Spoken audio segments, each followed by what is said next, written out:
आणि जिल्हा परिषद सदस्य या ठिकाणी उपस्थित झालेत. आपण सर्वांनी आपण याचमध्ये या ठिकाणी यायचं आहे. महिला मंडळांना नम्रतेची विनंती, आपण सर्वांनी आसन करून घ्यावं.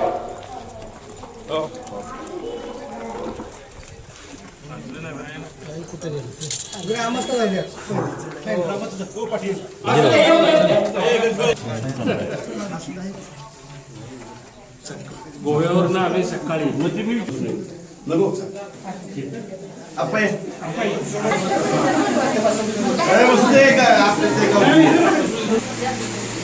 आपल्या जिल्हा परिषद व पंचायत समितीचे दोन्ही उमेदवार या ठिकाणी वाघवाडी या ठिकाणी आले. ग्रामस्थांच्या वतीनं मी त्यांचे सहर्ष स्वागत करतो आणि त्यांना एक वचन देतो. या वाडीत कोणीतरी फॉर्म भरलाय असं आम्हाला कळलंय, पण ते काही गावाला विचारून भरलेला नाहीये. तर गाव काय त्यांच्या पाठीशी नाहीये. बापू तुम्ही बिंदास काही काळजी करू नका भैया. आमच्या गावातलं तुम्हाला मतदाना दिवशी तुम्हाला लिस्ट बाहेर आल्यानंतर तुम्हाला दिसेल वाड्यातनं किती मतं त्यांना जाता येतील. तेव्हा मी तुम्हाला एकच नम्रतेची विनंती करतो की तुम्ही काही कुणी मनावरती न घेता त्यांना उभं राहायचं आहे, त्यांना लढायचं आहे, त्यांना लढू दे. आम्ही त्यांना काही विरोध केलेला नाहीये, पर्यंत आलेला नाहीये. संतोष त्यामुळे त्याची फिकेर करून आमच्यावरती कुठेतरी नाराज होऊ नका अशी आमच्या ग्रामस्थांची सर्वांची इच्छा आहे. आपण या ठिकाणी आमच्या गावाला भेट दिली त्याबद्दल पुन्हा एकदा मी आपल्या सर्वांचे आभार मानतो आणि भैया साहेबांना विनंती करतो की आपण दोन शब्द बोलावे. अजून तुला बोल गावातलं बोलायचं तुम्ही बोला. बोलतो तुम्ही गावातलं नाही महिलांना आपण हो घातलेल्या 5 तारखेला निवडणुकीच्या निमित्तानं आपल्याला माझ्याबरोबर इथं उपस्थित असलेले आपल्या पठार भागाचे ज्येष्ठ नेते यांच्या माध्यमातून भाऊसाहेब आंबे सरकारने पठार भागाचं नोंदणी केलं. ते आदरणीय माजी पंचायत समिती शंकरप्पा चव्हाण, दुसरे आमचे पंचायत समिती माजी सदस्य संजय भंडारे सर, त्याच पद्धतीने भाऊसाहेब महाराजांच्या खांद्याला खांदा तात्यांच्या सर्व संपतराव भोसलेंच्या बरोबर ज्यांनी काम केले ते आपल्या गावचे सुपुत्र आमचे महाराष्ट्र आदरणीय आपले महाराष्ट्र राज्याचे सार्वजनिक बांधकाम मंत्री नामदार छत्रपती शिवेंद्रसिंहराजे भोसले यांच्या माध्यमातून ज्यांना या प्रयोजनातून उमेदवारी मिळाली ते आपल्या उरमोडी धरणग्रस्त कृती समितीचे अध्यक्ष आदरणीय वसंतराव भंडारे बापू, आपल्याच गावची लाडकी सून ज्यांना कार्यगणातून पंचायत समितीची उमेदवारी मिळाली.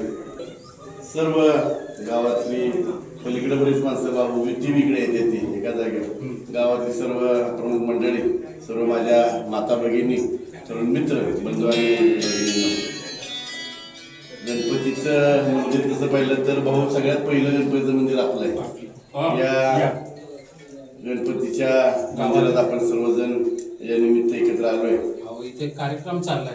खरं वाघवाडी, यादववाडी, सुतारवाडी, लोहारवाडी, ब्राह्मणवाडी, त्यानंतर सातवाड्या ह्या वाड्यांचं आणि माझं किंवा राजघराण्याचे संबंध फरक आहे असे कालचे आजचे परवाचे नाही.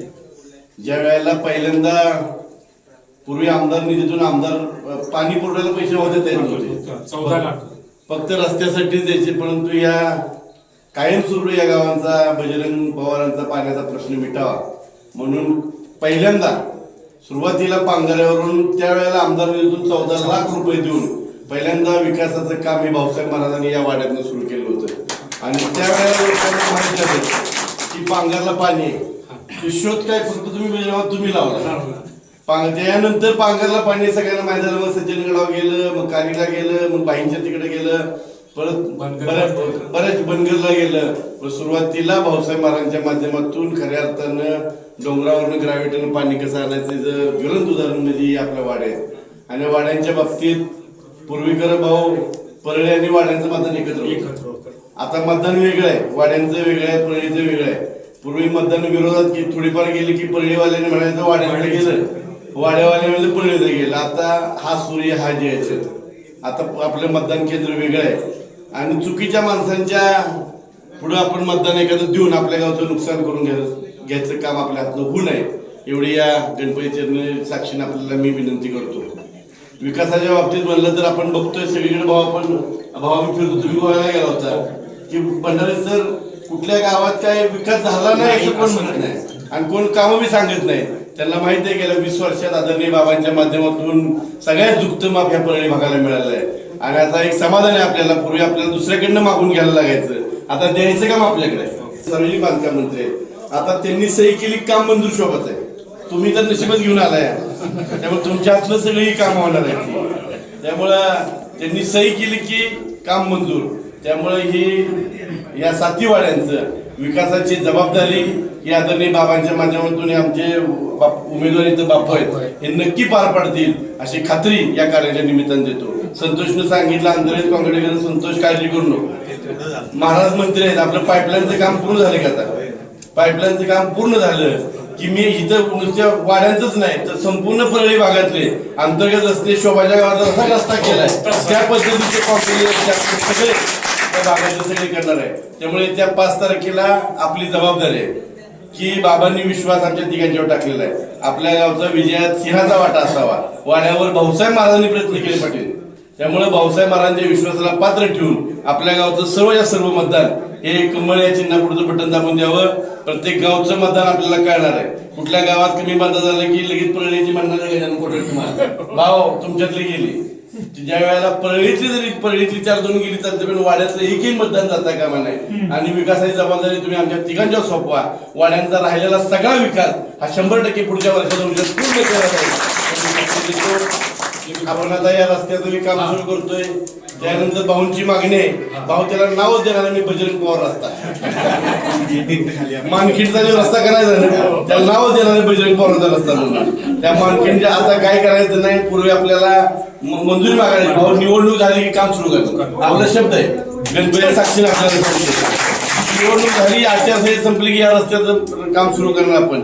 आता पर्यटन दृष्टी सुद्धा आपण कालचं पब्लिक सगळं या रस्त्यानं जावं, या गावांना परत सोन्याचे दिवस यावेत म्हणून आपण याच्यावरून राहुली आलोडी रस्ता जोडतोय, पाटेकर रोड रस्ता जोडतोय जेणेकरून कालचं पब्लिक सगळं या मार्गाने खाली यावं. परळी आपलं 100% मला खात्री इथं हॉटेल रेस्टॉरंट लॉजिंग बोर्डिंग नक्की होणार आहे आणि चांगल्या पद्धतीनं लोकांना रोजगार उपलब्ध होणार आहे. आणि सर्व काम करायसाठी आपण नामदार श्रीमंत शिवेंद्रसिंह राजे भोसले यांच्या पाठीशी या पूर्वी उभं राहिला आहे त्याच पद्धतीने इथून पुढे उभं राहावं.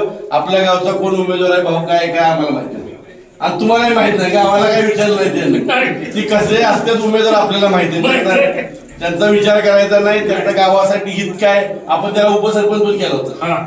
त्यानं गावासाठी शिवसेनेत सरकार असताना काय पैसे गावात आणले, गावात किती विकास केला त्याला विचारतो की रामनाव काय राहते याला विचारा की गावात किती रुपये तू आणले, तू तुमचं सरकार असताना गावासाठी विकास काय केला, गावात काय केलं ही त्याला सुद्धा विचारायची. त्यामुळे चुकून माखून त्याला एखादी दुसरं मत गावातलं पडलं तर आपल्याला कमी पाण्यात सगळं माताबाईंना विनंती आहे माझी की महाराज मंत्री आहेत, आपल्या गावाला राहिल्याचे सगळे प्रश्न सोडवण्यासाठी आपण महाराजांच्या पाठीशी उभं राहावं. भारतीय जनता पार्टी सरकार देशात आहे, देशात नरेंद्र मोदी पंतप्रधान आहेत, महाराष्ट्रात देवेंद्र फडणवीस सारखे मुख्यमंत्री आहेत, आपले महाराज महाराष्ट्राचे आपल्या सातारा जिल्ह्याचे मंत्री सार्वजनिक बांधकाम आणि इथं सुद्धा जिल्हा परिषद सुद्धा भारतीय जनता पार्टीची येणार आहे, पंचायत समिती भारतीय जनता पार्टीची येणार आहे. त्यामुळे आपण या प्रवाहाच्या बाहेर जाऊन गावाला कमी पाडण्याचा प्रयत्न करणाऱ्या लोकांना समजून सांगितलं पाहिजे की बाबानं असं करू नको, तो त्याच्या स्वार्थासाठी उभा राहिला आहे, तुम्ही गावाला भरडून देऊ नका.